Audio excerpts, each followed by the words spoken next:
Welcome back to the Zest. Today, Melissa Crawford is here. She's the owner of Devoted to You, a wedding planning company here in Pittsburgh.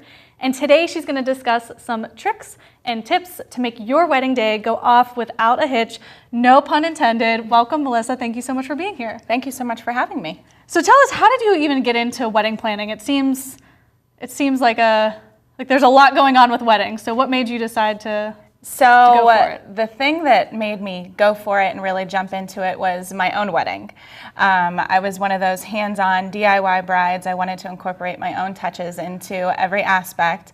So, and I kept on ordering samples of things. Nothing was what I wanted it to be. So I ended up making my centerpieces, making my invitations, making my programs, all the elements that you find in a wedding day. And after our wedding was over, I joke with my husband and say I was depressed because I had nothing else to plan anymore.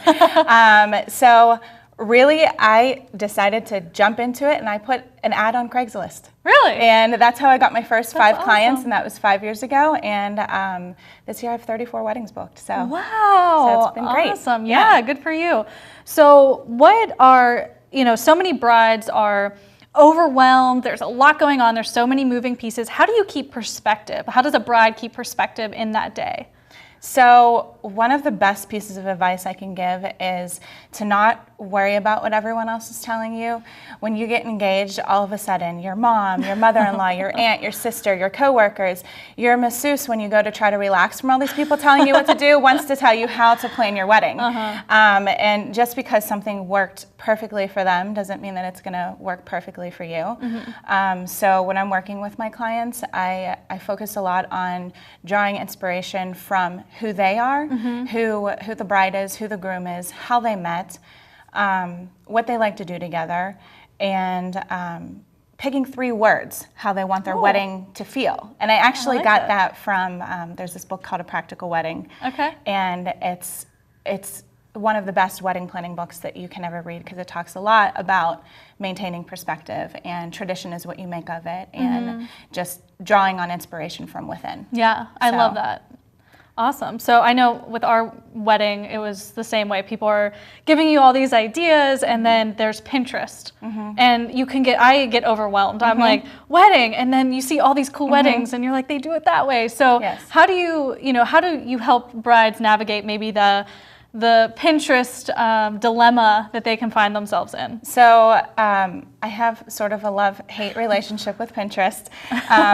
It's great for inspiration, but like I said before, that inspiration has to come from within you first, because if you go right to Pinterest, your initial instinct is to start pinning everything you like. Yeah. And all of a sudden you have a board with 350 pins, and you wonder how in the heck is this all going to come together? This doesn't look cohesive. Yeah. And then it also starts to turn into something that you didn't want it to be to begin with, because Pinterest is tricky like that. Yes. So while I agree that it's a great tool to use, that inspiration needs to come from what inspires you generally on a daily basis and who you are as a person before you turn to Pinterest. Yeah. So you brought some things that inspire you. I did. Correct? And so this is what you would encourage someone to do. Yes. Okay. So can you tell us a little bit about your display here and why you picked these things? So in life in general, 3 things that really inspire me and that I'm passionate about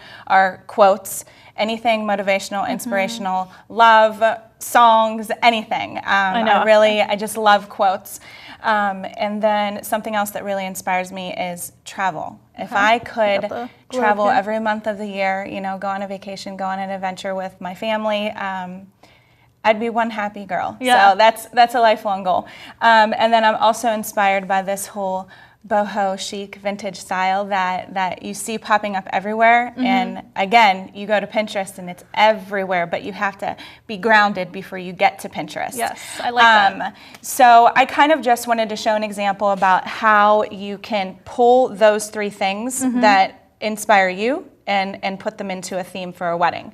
So these are just some... You have the picture frames with the quotes. I love that. I love these. Yes. Adventure, and they have... Yes. Want to hold that up? Sure. Oh wait, this is long. Yeah, it's really long. Okay, but yeah. So you'll see these, like, people will hang them on the dessert table and it'll say, "Love is sweet." Yeah. Or people will hang them on their on their gift table, and it will say different things. Like Mr. and Mrs. Right, right. And I love that you incorporated, so for yours, it's travel. Yes. So it says adventure, and these are really cute because they have a map, there's license plates. Right. And each of them are very... Right, really pulling on that theme. And you could hang this, you know, right now I have this set up as a centerpiece look. Okay. But something really cool that you could do is hang this on your guest sign-in table, the adventure sign, and then have your guests sign a globe for the guest book. Yeah. Instead of signing a book, because who even ever pulls that out of a closet? But then this can sit in your living room and you see all the guests that were at your wedding. Amazing idea. Right. I love that. So that's one idea. But then, like I said, this is kind of set up like a centerpiece right now.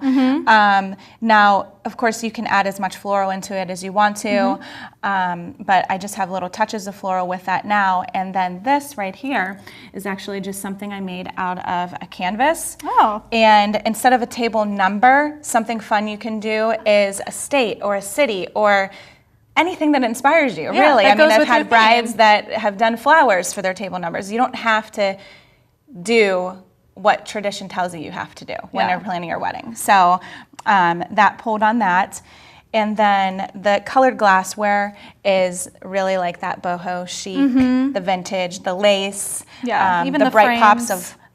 pops of color in the flowers, the frames themselves.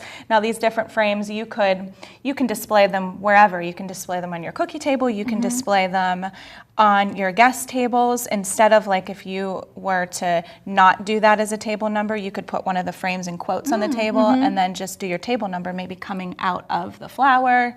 There's so many different so many different things. But I love that you incorporated your unique style into it, because then it's a part of you, and that's ultimately I think what brides should do. It gets, like I said, it gets very overwhelming, and it can get like that very fast, and it shouldn't be like that.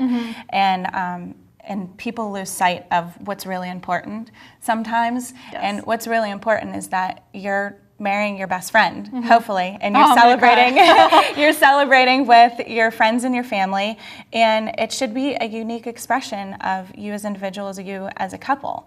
So what everyone else says, not that it doesn't matter. I mean, you want to take that in and smile and nod and hug them and say thank you, but it doesn't mean that you have to do that. Okay. Thank you so much for being here today and sharing all of your amazing tips, and thank you so much for tuning in to check out more wedding inspiration from Melissa. Check her out on Instagram at Devoted to You Events, and stay tuned for more juicy goodness up next on The Zest.